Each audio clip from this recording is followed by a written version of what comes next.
Aziz ñu ñëw ci Roger Thiam. waaw mooy directeur de l'économie numérique et des partenariats ci ministère de la communication de télécommunication et du numérique nekk secrétaire permanent bu CEAC.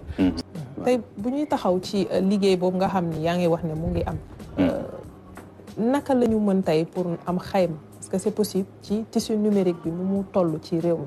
parce que depuis un certain temps on nous parle de numérique de New Deal de tellement de choses d'intelligence artificielle mi ngi bëgg a bëri léegi. c'est vrai. est-ce que tey jot ngeen def ab natt pour ñu xam tolluwaayu tissu numérique boobu ci réew mi. 850 milliards de francs CFA mooy participation au secteur numérique léegi nag dafa am ay calculs yoo xam ne ñun dañ koy xoolaat. parce que sooy xool calcul yooyu ñu def ci participation société yi di proposer numérique on s'est rendu compte que par exemple fintech yu bëri dugaluñu leen fintech mooy ñi nga xam ne mooy mobile money bi ngeen di utiliser ñooñu dugaluñu leen ci calcul bi ak e-commerce bi ñu bëri dugaluñu leen ci calcul bi donc en ce moment dañu am MCTN moom le ministre Alioune Sall organisé équipe boo xam ne seen liggéey mooy xayma données yi pour que participation secteur numérique bi ci PIB bi calcul bi gën a juste ba pare données yooyu ñu daal di koy partager également parce que ñi ko war a xam tamit dafa bëri ñun ñii di wuti koppar pour investir ci numérique dañuy soxla investisseurs yooyu tam di gis information yooyu données yooyu donc New Deal technologique lan la wax dafa ne d'ici 2035 participation boobu foog ñu multiplier ko par 3 faut que secteur numérique bi participer jusqu'à 2500 milliards de francs CFA. Jóge ci 850 à 2500 milliards. Ça veut dire qu'il va falloir créer un cadre. mën na nekk. mën na nekk. Il y a des pays qui ont multiplié par 6, par 7 leur participation au PIB. Raison pour laquelle tey sooy xool bu baax chef de l'État fépp fu mu dem day mel ni moom informatique sax la jàng.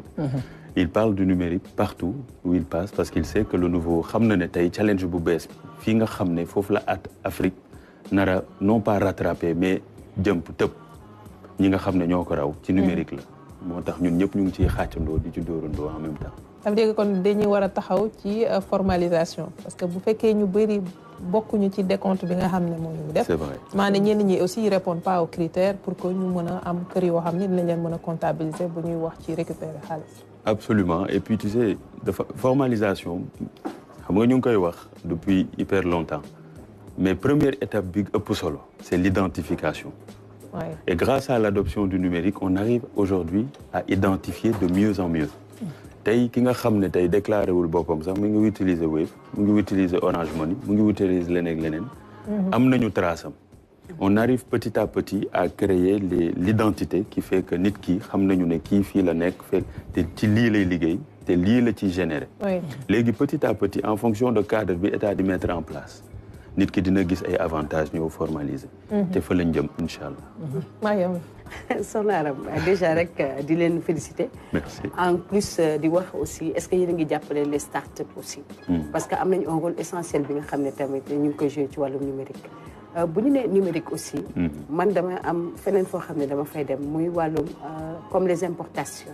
c'est vrai. les ordinateurs. c'est vrai. comme les machines à laver et tout ça par rapport à l'aspect environnemental. parce que gis nañ ni yooyu yëpp dañuy ñëw dañ ci bokk. et le Sénégal a eu beaucoup de conventions aussi. ak ñi nga xam ne mooy yenn dëkk yi pour ñu mën a faciliter aussi loolu pour mu ñëw. parce que quand on voit dans certains établissements da ngay dem ñenn ñi dinañ am ay ordinateurs et tout ça mais ay ordinateurs yu màgget lay doon. absolument est-ce que tamit xalaat ngeen pour rénover loolu yëpp pour mën a jàppale ndawu réew mi aussi ñu mën a dem ci lu am solo. ah question bu am solo xam nga tey tamit loolu moo ma fi andi. start-up yi. di ngeen ko dégg dinañ leen fatt ak start-up ba doo leen ko. ba def ci clip. laa ilaay ba clip. xam nga start-up. dëkk yi africain yi nga xam ne waxuma la jéem a rattraper dañu tëb ñi leen jiitu woon c'est parce que dañu dem capitaliser ci seeni jeunesse. muy suñu matière première. jeune boo gis tey boo romb dalay ne man en tant que jeune j'ai des idées. c'est-à-dire que ñoom tey comprendre nañu ak internet bi vidéo yi ñuy gis ci yeneen dëkk yi nu muy fonctionner que tey après jàng bi. ñun am na niche bu ne foofu. non niche bu rëy après jàng bi du juste dem uti contrat CDD stage mën naa créer sama entreprise yenn saa yi sax mën naa toog sama biir néeg di jaay ay services. Donc création d'entreprise mooy vraiment utilité bi nga xam ne foofu la ñu bëgg yóbbu jeunesse bi. Parce que loolu moo mën a résorber chômage bi. Sur les 200 000 jeunes qui sortent, il n'y a que 50 000 qui ont un emploi. L'État ne peut pas recruter tout le monde. Le secteur privé ne peut pas recruter tout le monde. Ñi si des, il faut que ñu créer entreprise. Léegi nag ñu andi notion bu tudd start-up. Anglicisme encore une fois de plus. Start-up yooyu noonu lu ñu mën a résoudre comme problème ëpp na équipement. Ñu ne leen léegi dafa am loi boo xam ne mooy définir luy start-up moo koy encadrer. Léegi loi boobu lañ nar a présenter Sénégalais yi le 20 novembre fii ci place du souvenir africain.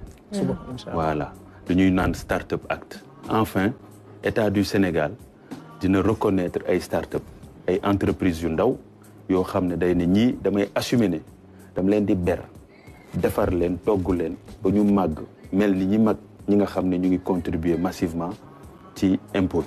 Donc mu doon pacte mu doon acte boo xam ne État da koy signer entre moom ak entreprise yu gën a ndaw yi. Yi nga xam ne ils ont moins de 8 ans d'existence. Ils sont en recherche de business model ba pare mën nañu prouver ne li ñuy def ni innovation la. Innovation mooy nga xalaat nan ngay optimiser ay mbir wala nga créer lu bees. Voilà loolu moo nar a xew le 20 ak le bees def ci clip boo xam ne man ba tey ba nii maa ngi koy seetaanaat rek naan man daal premier directeur bi bokk ci clip. laa ilaay ndekete tournage nii la guddee. man de léegi comprendre naa. Donc vraiment le 20 il s'agira de discuter des startups. Mais le plus important c'est l'écosystème. Lan la État di mettre autour de startup bi pour que li ñu jiw mu màgg gaaw dëgër këng. mais tootoo ko ci ñaareel question bi. Deuxième question machine yi. équipement environnemental. renouveler pour accompagner les startups. Le sujet est plus dense que ça. Ci Startup Act je pense qu'on va en reparler tout à l'heure dafa am ay incitants. Mooy lii def que yow tey nga ñëw inscrire ci plateforme bu bees bi nar a génn jeudi suba bu tudd écosystème startup li nar a def nga ñëw inscrire sa startup ba tax État mën la labelliser nga doon État reconnaître la comme étant une startup sénégalaise. Ci incitant yooyu dafa am lu ñuy woowee crédit d'impôt à l'innovation. Crédit d'impôt à l'innovation à 30%. Loolu la ñu nekk di waxtaan di jéem a pousse mooy maanaam tey lépp li nga xam ne dépensé nga ko ci li nga xam ne moo lay permettre nga innover 30% yi dañ koy dindi ci impôt yi nga nar a fay. Ah oui.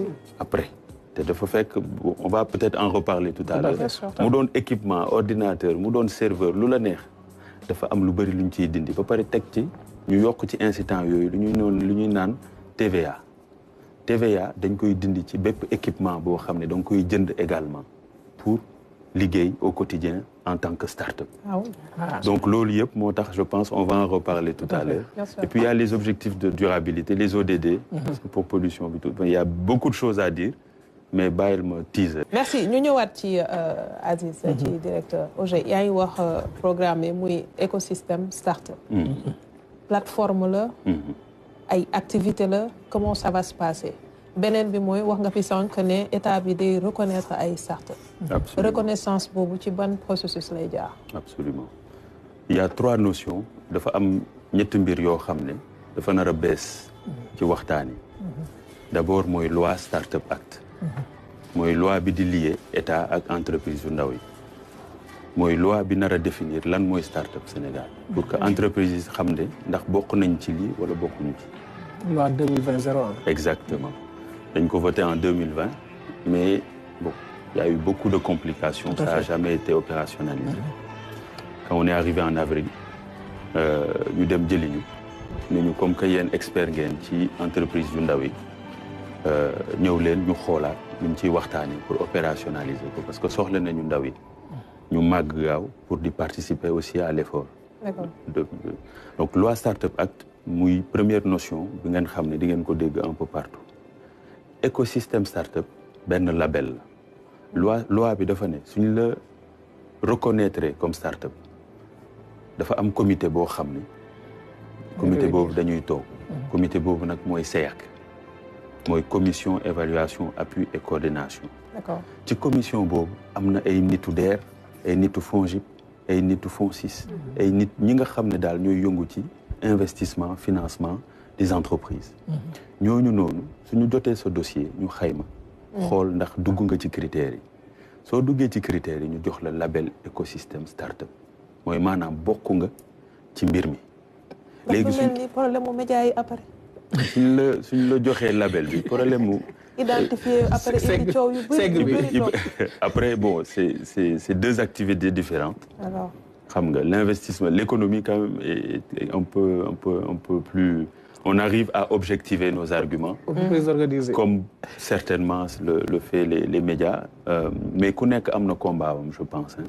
On est en train de bâtir quelque chose de nouveau faudra que chacun ñuy waxtaan di dégluwante ba egg ci fu ñu bëgg a jëm mais pour atterrir label bi suñ la ko joxee label bi moo tudd écosystème startup suñ la ko joxee fa ngay am nag ay droits mooy incitation fiscale beeg fonds beeg et cetera léegi nag fan ngay mën a inscrire plateforme bi moo tudd tamit écosystème startup donc y a la loi Startup Act y a la CEAC muy commission bi nga xam ne fa la ñëpp ne y a le label bi nga xam ne moom ngay téye mu doon certificat boo xam ne moo lay ubbil buntu yëpp la plateforme et y a la plateforme d'accord label bi ak plateforme bi ñoo bokk tur écosystème startup voilà mais nag yemul ci startup yi kese y a aussi les structures d'accompagnement ñoom ADPME yi ngeen di dégg ñoom CETIC ñi nga xam ne seen liggéey mooy jël entreprise yu ndaw yi accompagner leen pour ñu màgg wante peut-être seen limite dañuy am benn limite ci accompagnement financier bi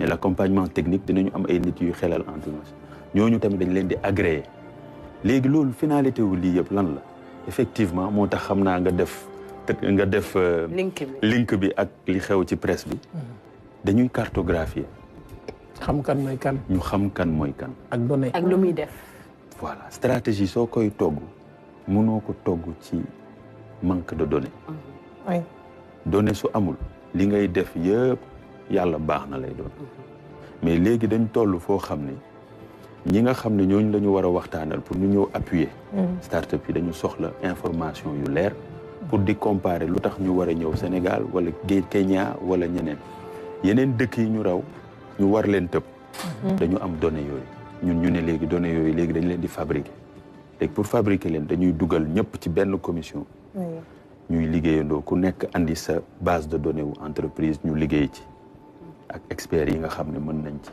liggéey. start-up bi avantage ban la ciy tiré ci liggéey bi ngeen di def. alors start-up bi moo ci ëpp avantage donc ci loi bi dafa prévoir une série d'incitations yoo xam ni xam nga fin décembre la réforme code général des impôts di jeex ñu ngi ci commission yi ba léegi. sama genre yi ñoo nekk ci comité bi di wax ba mbirum start-up yeeg tout ça pour que incitants yi dugg. léegi incitants yi nga xam ne pays africains yi moom la ñu dugal ci seen loi ñun moom la ñu bëgg a optimiser pour mën leen raw.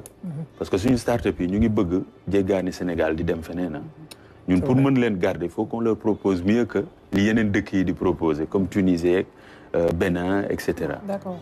léegi ci incitants yi. Le premier bi mooy exonération d'impôt sur les sociétés pendant 5 ans.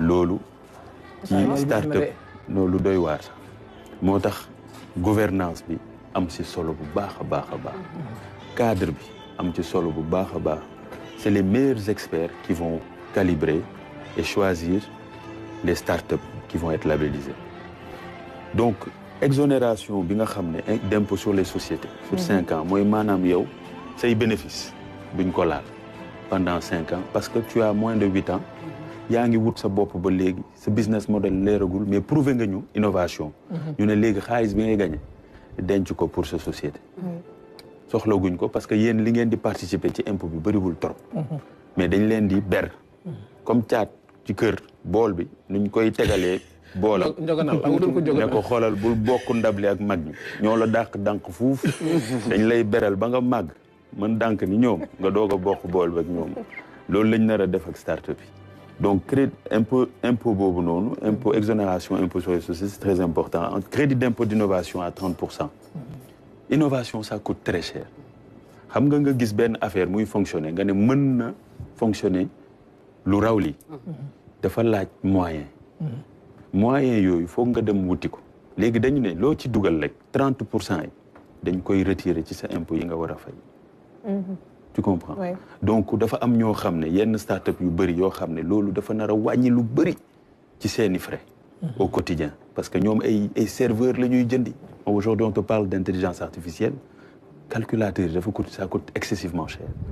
ñooñu loolu soo leen ko wàññilee c'est plus d'emplois qu'ils créent parce que jeunes yaa ngi formé wu ci des technologies qui sont pas très glamour mais qui sont indispensables cybersécurité et tout ça. xam nga tur yooyu dem nga tiit sax wante dañ koy soxla foog nga dem wuti leen te fay leen lu mucc ayib pour ñu mën la liggéeyal donc xaalis bi ngay récupérer foofu moom ngay dugal ci emploi aux jeunes yi ñu teg ci ne il y a ce qu'on appelle l'exonération sur les TVA pendant 3 ans start-up yi nga xam ne dañ leen labelliser dañ la ne xam nañu ne start-up bi day soxla ay ordinateur day soxla ak imprimante day soxla yooyu yëpp sooy jënd ordinateur bi acheter hors taxe nga koy jënde TVA bi pendant 3 ans ñu ngi la koy bàyyil pour que nga am moyen wuti start-up jot na de non dafa lu doy waar xam nga mënuñu l'État du Sénégal a tout le temps essayé des initiatives pour les jeunes yàgg nañu on a tout vu mais lu ñu testéegul c'est justement la Start-up Act ñu boole ko lu ñuy woowee capital risque bon yeneen exonération il y a l'impôt sur les dividendes aussi réinvesti tey man mii di Roger Thiam ma gis start-up sama koñ ma ne damay jël ci sama épargne dugal ko ci ñu toog ba fin d'année ma toog ne sa waay liggéey bi moom fu ñu ci toll lan nga liggéey lan nga jaay lan nga kii ni nañu bénéfice bi day lii la bénéfice boobu xam nga mën nañ koo paccoo tamit wala yow mi man mën naa am vision ne déedéet soxlawuma ko léegi comme que jox naa la 1000 boobu nga liggéey ko mu doon 1 million peut-être su ma la poussaatee mën na doon 10 millions nga ne léegi li nga ma waroon distribuer jël ko nga créer waat ci emploi wala nga gën a loolu noonu xaalis bi ngay dugalaat dañ koy dindiwaat ci say impôt yow mii en tant que investisseur. Très bien. On est en train de créer tout un système qui fait qu'on peut mobiliser, collecter l'épargne ici en interne mais aussi aller chercher de l'argent à l'extérieur. Donc loi Start-up Act plus capital risque muy notion bu bees tamit boo xam ne ma expliquer leen ko parce que suñu genre yi moom la ñu jàngi woon def ko pendant X années à l'extérieur mu ñu ko woon def fii parce que c'était pas des pratiques courantes au Sénégal dañ ko ñëw appliquer parce que du ñu soxla dara trésor ñun suñu liggéey mooy dem jëli feneen di ko dugal ci jeune pousse yi fii donc loolu la ñu nar a rajouter ci loi Start-up Act bi pour que start-up yi ñu labelliser gën a am les moyens de leur ambition. Soxna Aram bëggoon naa rek juste xam li nga xam ne moom la ñu tuddee label écosystème start-up yi yan critères de sélection moo am. Voilà parce que ñi ngi fi woon gisoon nañu ñu bëri ñi nga xam ne ñi ngi doon développer dans ce domaine ñenn ñu formaliser nañ ñenn ñu formaliser wuñu pour critères de sélection ñu jox label yi lan la. Il faut d'abord il faut que nga respecter les lois définir comme start-up. Loi bi ñu na représenté jeudi moo tax ñëpp nañu ñëw jeudi 20 novembre maanaam suba à partir de 8h30 place du souvenir ba pare dañ koy def en simultané ci yeneen pôle ci 7 pôles économiques chambre de commerce yi dañu nar a connecté wu ak ñun fii Dakar start-up ak PME yi nekk ci région yeeg village yi ñëw foofu di déglu lu ñu leen di présenter.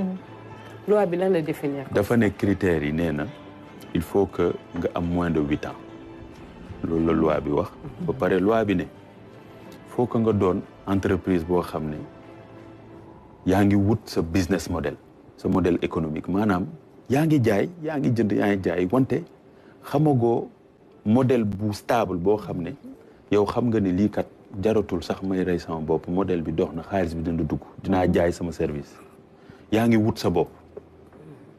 Troisième critère bi ñu ne la léegi foog nga prouver commission bi que li ngay def ni innovation la ñett yooyu dafa laaj leen dafa laaj ci commission bi beaucoup d'expérience en termes d'analyse de deal flow ñun deal flow mooy bon ci table bi deal projet yi ñu lay tegal ne la da nga ko war a analyser sur la base des informations yi ñu la société yooyu jox dinañ la jox seeni compte de résultat seen bilan am na ñoo xam ne sax amuñu ko wante gis nga ne lii ci expérience bi nga am yow en tant que directeur d'investissement wala en tant que spécialiste du risque parce que start-up investir ci risque la moo tax ñu naan capital risque yow yàgg nga ko analyser xam nga ne lii ku ko pousse tuuti rek day tax léegi commission boobu noonu am nañu expérience pour xool xam lan mooy innovation par rapport ak priorité bi état def par exemple agriculture tey agriculture xam nañ ne on va investir massivement là-dessus ñu gis ne kii kat li muy def ni innovation la ci agriculture wante amagul bilan amagul sama genre yi dinaa ko ne kaay ñu waxtaan on va te suivre proposer la benn cheminement parce que xam naa ne lii nii mës na am bii dëkk te mës na ñëw ci sama table investissement su ma la defaralee lii di nga tax ñu ñëw toog waxtaan ci donc ñetti critères yooyu la mu war a respecter loi mais commission boobu tamit am responsabilité bu rëy parce que li ma leen cité yëpp su jàllee ci réforme bu beesu code général des impôts bi c'est un engagement quand même de l'État il faut que non très fort très très fort foofu la état yi di rawante fi mu toll nii ku nekk ngi xool nan laay def ba sama jeunesse ma utiliser ko mu doon produit boo xam ne dama koy ndamoo commission boobu am responsabilité bu extraordinaire parce que ñooñu tey seen analyse moo nara def ko yow dugg nga ci critère bi et in fine jox nañ la label bi et in fine am nga incitation impact ci vie voilà moo tax mu tudd commission ci biir waa DER seront représentés FONGIP FONSIS ñun ak d'autres experts du capital risque qui seront là et qui vont nous accompagner à aller mobiliser 300 millions de dollars pour ces 3 prochaines années pour dugal ko ci start-up bi voilà Tunisie 100 millions de dollars lañ lancé juste après loi start-up bi il y a eu plus de 300 start-up qui ont été labellisées qui se sont voilà et donc reconnus et c'est extraordinaire parce que ça a permis à beaucoup d'investisseurs étrangers de se dire dëkk bi kat y a du business parce qu'il s'agit de cela su ma dugalee sama xaalis ci start-up c'est parce que yaakaar naa ni dina multiplier wu par 10 wala par nangam sangam donc business la moo tax ne naan duñ soxla trésor ñi di ñëw dugg ci start-up yi c'est parce que y a eu des commerciaux de l'investissement du risque comme ñun yu dem ci ñoom ne leen ñun lii mooy suñu ay champion lii la ñu liggéey comme service marché Sénégal jéggi nañ ko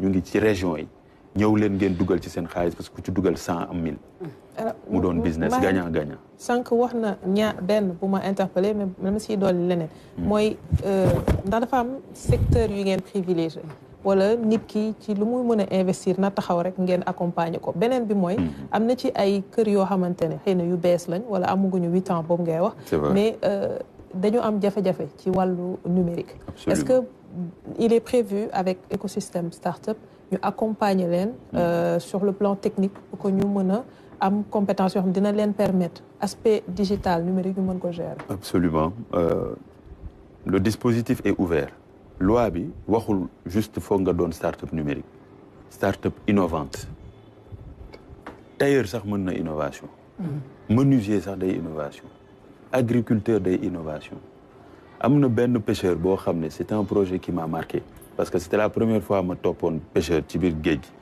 séeréer laa mën naa fay trop wante bi ma ko toppee laa xam ne mënuma tous mais xam nga quand on est arrivé ce qu'il nous a expliqué c'est que moom ak tradition ancestrale bi xam na fan la banc de poisson yi di nekk très souvent parce que du ma comprendre day ne fee am na maa mais yow loo gis te gisuma ko ma ne ko imaginel tey kooku parce que pêcheur boobu accompagnement boobu lañ ko defaral dafa dem ba permettre benn start-up teg mu am application boo xam ne bépp pêcheur soo ci duggee xam nga zone exacte bi nga war a dem fi jën yi ne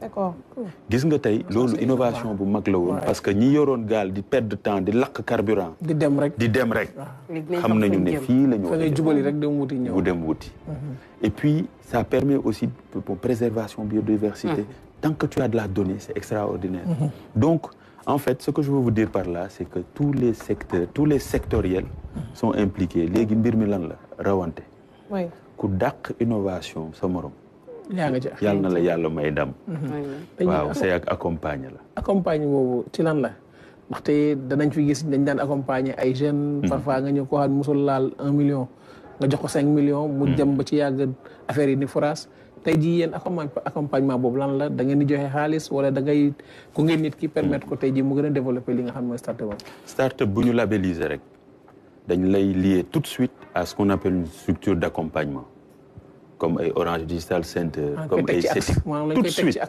dañ lay teg ci axe suñu la tegul ci axe duñu am ci yow li ñu bëgg souvent ki nga xam ne moo am entreprise bi il est tellement conseillant rêveur mu ngi ci produit am mu ngi xalaat kooku doo ko laaj mu doon comptable doo ko laaj mu doon un communicant wala un commercial soo ko tegul ak soo ko liggéeyul immédiatement ak structure d'accompagnement dina réer à un moment donné wala il va se disperser te ñun bul fàtte ne xaalis bi ñuy jël dugal ko ci moom du xaalis boo xam ne dañ ko moom xaalis ay investisseur la yoo xam dañu dugal 100 bëgg am plus wante xam nañu ne risque la mën nañ dugal 100 am 0 les garde-fous yi lan lay doon léegi garde-fous yi mooy justement lu ñuy woowee capital investissement capital risque en particulier bon suñ la labellisé xam nga lié nañ la par exemple ak CETIC am sa données yëpp waaw am sa données yëpp waa CETIC ne yow bu ñu diagnostiqué comité bi dafa ne tu manques amoo commercial amoo commissaire au compte amoo comptable amoo juriste CETIC dem jëli ñooñu ñu wër la après CETIC ne parce que ñun loolu la ñu imposé xaalis bi duñ ko jox ki moom start-up bi yàlla tere start-up dafa risqué trop dañ koy teg ci loxo ñu ay experts yooyu di qualifier ak calibrer besoin yi mu am di ko def à sa place moom daal liggéey lañ ko sant liggéey lañ ko sant ngeen gérer ci des parce que xaalis bu ñu koy dugal du dette parce que dette musul créer entreprise ngeen baal ma dette ça complète du fonds propre dette on l'a testé plusieurs fois des instruments de l'État ont testé des crédits mais da ngay ñëw magum jëmm sax bu am liggéey day am crédit fin du mois mënul fay sa xamtima jeune boo xam ne entreprise la am il maîtrise pas encore ses coûts parce qu'il cherche son business model kooku chaque mois soo ñëwee 2e 3e mois même su nekkee c'est du concessionnel may nga ko délai 3 mois wóorul dans 3 mois ne am na lu mu la fay léegi ñun ñu ne dañuy andi capital risque particularité capital risque mooy dañuy jënd part wu sa entreprise suñu jëlee part wu sa entreprise ba am lu ñu soxla yow yaay doon prioritaire kiy jënd suñu part pour amaat 100% wu sa société maanaam suñu jëndee une partie de ton entreprise sa société c'est valorisé je sais pas à 1 million ñu jënd benn part bi jox la jaarale ko ci structure d'accompagnement yi ñuy financer sa entreprise ba am noo toll ça veut dire quoi chaque mois tu n'as pas à nous rembourser soo perte nañ ça veut dire que tamit structure d'accompagnement bi liggéeyul comme ni mu war a liggéeyee fin d'année ñu def conseil d'administration ñu xool xam nañ ne souvent start-up yi tu as besoin d'un investissement patience qu'on appelle investissement buy xaar benn 3 ans benn 5 ans pour que ñooñu màgg créer emploi bu bëri léegi ñu ne chaque conseil d'administration capital risque da lay ne dañuy évaluer ndax da nga ma war a redistribuer dividende mooy maanaam am nañu bénéfice